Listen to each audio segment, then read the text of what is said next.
നമസ്കാരം. എല്ലാ കൂട്ടുകാർക്കും എൻ്റെ ഓണാശംസകൾ. ഓണത്തോടനുബന്ധിച്ച് നമുക്ക് ആദ്യമായിട്ടൊന്ന് നാരങ്ങ അച്ചാർ തയ്യാറാക്കാം. അതിന് വേണ്ടിയിട്ട് 1 കിലോ നാരങ്ങ നമ്മൾ കഴുകി വൃത്തിയാക്കി വെച്ചിട്ടുണ്ട്. കുട്ടകത്തിൽ വെള്ളം വെച്ചു, അത് ചൂടായി വന്നിട്ടുണ്ട്. അതിലേക്ക് വെച്ച് നന്നായിട്ടൊന്ന് ആവിയേറ്റിയെടുക്കാം.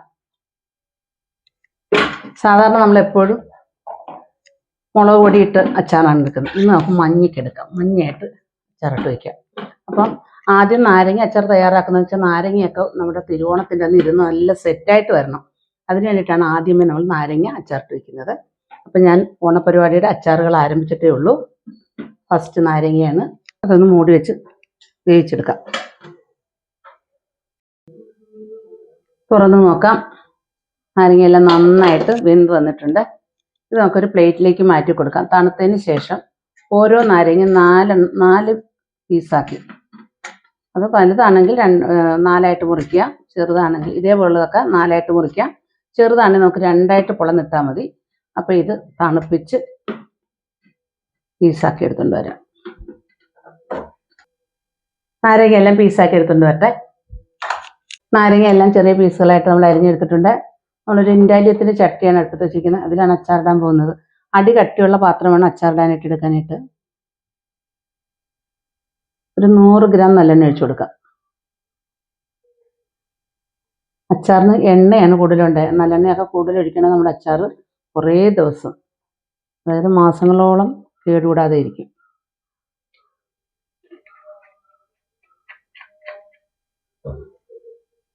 എണ്ണ നന്നായി ഒന്ന് ചൂടായി വന്നോട്ടെ. എണ്ണ നന്നായി ചൂടായി വന്നിട്ടുണ്ട്. അതിലേക്ക് ഉലുവ ചേർത്ത് കൊടുക്കാം. 1/2 ടീസ്പൂൺ ഉലുവ ചേർത്ത് കൊടുത്തിട്ടുണ്ട്. കടുക് ചേർത്ത് കൊടുക്കാം. ഉലുവയും കടുകൊക്കെ എല്ലാം നന്നായിട്ട് പൊട്ടി വരട്ടെ. നമുക്ക് ഉലുവയും കടുകും ഇട്ട് വറവൊട്ടിച്ച് നമുക്ക് അച്ചാറിടാം. ഉലുവയും കടുകും കൂടെ നമുക്ക് പൊടിച്ച് ചേർക്കുകയും ചെയ്യാം. നമ്മളിപ്പോൾ വറയിലായിട്ടിരിക്കുന്നത്, അതുകൊണ്ടാണ് 1 ടീസ്പൂൺ ഉലുവയും 1 ടീസ്പൂൺ കടുകും ഇട്ടത്. ഉലുവയെല്ലാം കടുകും പൊട്ടിക്കഴിഞ്ഞ് ഇനി കറിവേപ്പിലേക്ക് കൊടുക്കാം. നല്ല നാടൻ കറിവേപ്പിലയാണ് നമ്മൾ ചേർത്ത് കൊടുത്തിരിക്കുന്നത്. വറ്റൽമുളക്,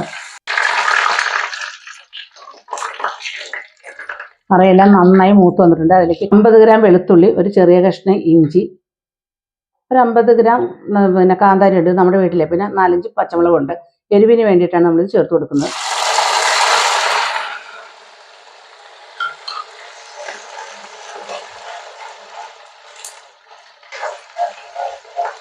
കാന്താരിയൊക്കെ വറയിലേക്ക് ഇട്ട് കഴിഞ്ഞാൽ അല്പം മാറി നിൽക്കണം. അല്ലെങ്കിൽ കാന്താരി നമ്മളൊന്ന് കുത്തിയേച്ച് വേണം ഇടാനായിട്ട്. നമ്മൾ ഞെട്ട് കുറച്ചിട്ടിരിക്കുന്ന കാരണം കുത്തിയിട്ടില്ല. എന്നാലും അതൊരല്പം അകന്ന് നിൽക്കുക, ഡിസ്റ്റൻസ് ഇട്ട് നിൽക്കുക. ചിലപ്പോൾ കാന്താരി പൊട്ടിത്തെറിക്കും ഇങ്ങനെ മൂത്ത് വരുമ്പോൾ. അപ്പോൾ നമ്മളത് അഡ്ജസ്റ്റ് ചെയ്ത് നിൽക്കുക. ഇനി ഇതെല്ലാം നന്നായിട്ടൊന്ന് മൂത്ത് വരട്ടെ. ഇത്രയും കാന്താരിയും പച്ചമുളകും നമ്മൾ ചേർത്തത്, മുളക് പൊടിയൊന്നും ചേർക്കുന്നില്ല. നമ്മൾ നാരങ്ങ വെള്ളയ്ക്ക ഇടുന്നെന്ന് പറഞ്ഞില്ലേ, അപ്പോൾ എരിവ് വേണ്ടേ, അതിന് വേണ്ടിയിട്ടാണ് നമ്മൾ ഇത്രയും കാന്താരി ചേർത്തത്. കാന്താരി നമ്മുടെ വീട്ടിലേട്ടാ, നല്ല നാടൻ കാന്താരിയാണ്. നാടൻ കറിവേപ്പില, നാടൻ ഇഞ്ചി, ഇതെല്ലാം നമ്മുടെ വീട്ടിൽ തന്നെയാണ്.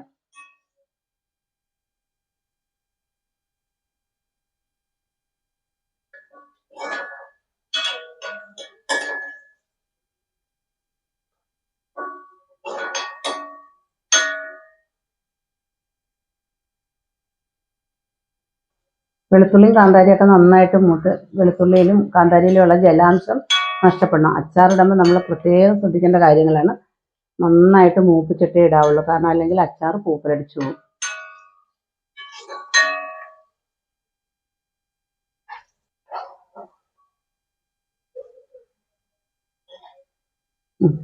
പിന്നെ വെളുത്തുള്ളിയുടെയൊക്കെ കളറൊക്കെ മാറി തുടങ്ങിയിട്ടുണ്ട്.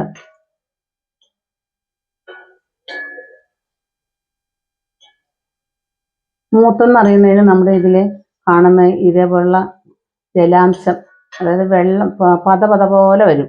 അതൊക്കെ നിൽക്കുമ്പോൾ മനസ്സിലായിക്കണം നമ്മുടെ വെളുത്തുള്ളിയും കാന്താരിയൊക്കെ മൂത്തുന്നു.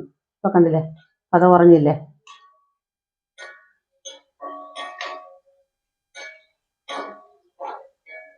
എല്ലാം നന്നായിട്ട് മൂത്തിട്ടുണ്ട്. ഇനി നമുക്ക് ഫ്ലെയിം ഒന്ന് ലോയിലാക്കി വയ്ക്കാം. എന്നിട്ട് മഞ്ഞൾ ചേർത്ത് കൊടുക്കാം.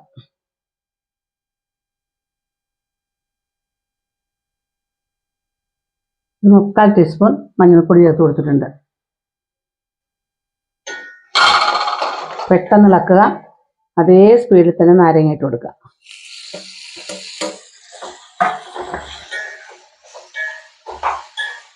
മഞ്ഞൾപ്പൊടി കരിയരുത്, അതുകൊണ്ട് അവരെ പെട്ടെന്ന് തന്നെ ചേർത്ത് കൊടുക്കാനായിട്ട്.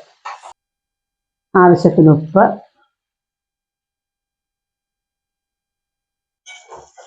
ഉപ്പും ചേർത്ത് നന്നായിട്ട് ഇളക്കുക. അച്ചാറിനൊക്കെ കായമാണ് കൂടുതൽ വേണ്ടത്. നമുക്ക് കായപ്പൊടി ചേർത്ത് കൊടുക്കാം. ഒരു വലിയ സ്പൂൺ കായം ചേർത്ത് കൊടുത്തിട്ടുണ്ട്. അച്ചാറിലേക്കുള്ള എല്ലാ ചേരുവകളും നമ്മൾ ചേർത്തിട്ട് ഒരു കാര്യം കൂടെ നമുക്ക് ഇതിനകത്തേക്ക് ചേർത്ത് കൊടുക്കേണ്ടതുണ്ട്. നാടൻ വിനാഗിരി, ഇത് സിന്തറ്റിക് അല്ല. അപ്പം നാടൻ വിനാഗിരിയ, മറ്റേ വിനാഗിരി ചേർക്കാൻ നമുക്ക് ഒത്തിരി ചേർക്കരുത്. ഒരു 3 സ്പൂൺ നമ്മൾ ഒഴിച്ചു കൊടുത്താൽ മതി.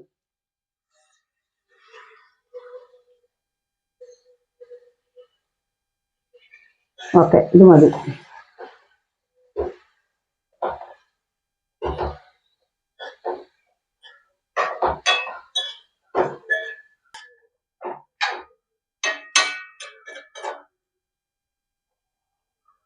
ഉപ്പൊക്കെ മതിയെന്ന് നമുക്ക് ചെക്ക് ചെയ്യാം. അച്ചാറിന് ഉപ്പും പുളിയുമാണ് കൂടി നിൽക്കേണ്ടത്. ശേഷം വിനാഗിരിയുടെ ചേർത്ത് കൊടുക്കാം. പുളി അല്പം കുറവുണ്ട്, അത് 2 സ്പൂൺ കൂടി ചേർത്ത് കൊടുത്തേക്കാം.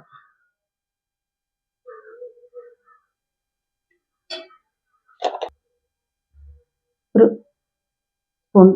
ചെറിയ സ്പൂൺ പഞ്ചസാരയോടെ ചേർക്കാം. ആ ഉപ്പും പുളിയും എല്ലാം ഒന്ന് ബാലൻസ് ചെയ്യുന്നതിന് വേണ്ടിയിട്ടാണ്. നമ്മുടെ അച്ചാറിന് നല്ലൊരു വെറൈറ്റി ടേസ്റ്റ് ആയിരിക്കും. നന്നായിട്ടൊന്ന് തിളച്ചോട്ടെ.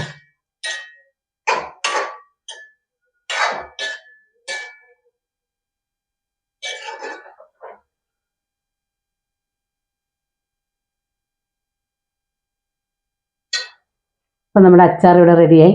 ഫ്ലെയിം ഓഫാക്കുകയാണ്. ഇത്രയേ ഉള്ളൂ നമ്മുടെ ഈ ഓണത്തിലേക്കുള്ള നാരങ്ങ അച്ചാർ ഇവിടെ റെഡിയായി. വീഡിയോ ഇഷ്ടപ്പെട്ടെന്ന് വിചാരിക്കുന്നു. ഇഷ്ടപ്പെട്ടെങ്കിൽ ലൈക്ക് ചെയ്യുക, ഷെയർ ചെയ്യുക, കമൻറ്റ് ചെയ്യുക. ഇഷ്ടപ്പെടുകയാണെങ്കിൽ ഫ്രണ്ട്സിനും ഫാമിലിക്കും ഒക്കെ ഒന്ന് ഷെയർ ചെയ്യുക. ഇനി നല്ല വീഡിയോയുമായി നമുക്ക് കാണാം. Thank you.